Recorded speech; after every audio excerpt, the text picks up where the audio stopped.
அன்பான தேவனுடைய பிள்ளைகளே, எப்படி ஜெபித்தால் பதில் கிடைக்கும், எப்படியெல்லாம் ஜெபிக்க வேண்டும் என்று கடந்த பதிவுகளில் பார்த்தோம். இப்பொழுது இடைவிடாமல் ஜெபம் பண்ண வேண்டும்.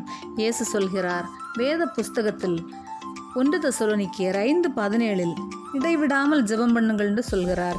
அது எப்படி இடைவிடாமல் ஜெபிக்க முடியும்? தாவீது சொல்கிறார் சங்கீதம் 55:17 அந்தி சந்தி மத்தியான வேளைகளிலும் நான் தியானம் பண்ணி முறையிடுவேன், அவரின் சத்தத்தை கேட்பார் என்று.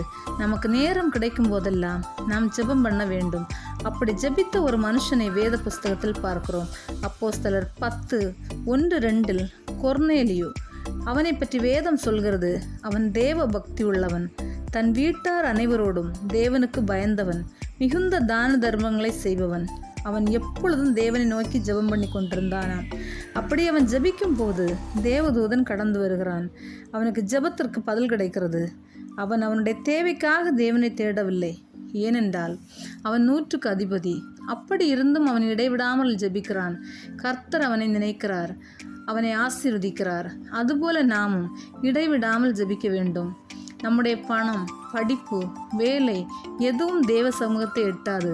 இடைவிடாத நம்முடைய ஜெபமும் நாம் செய்யும் நற்கிரியைகள் தேவ சமூகத்தை வந்து எட்டும். ஆம் தேவனுடைய பிள்ளைகளே, இடைவிடாமல் ஜெபிப்போம். கர்த்தர் நம்மையும் நம்மை சுற்றி இருக்கிறவர்களையும் நம் தேசத்தையும் ஆசீர்வதிப்பார். ஆமேன்.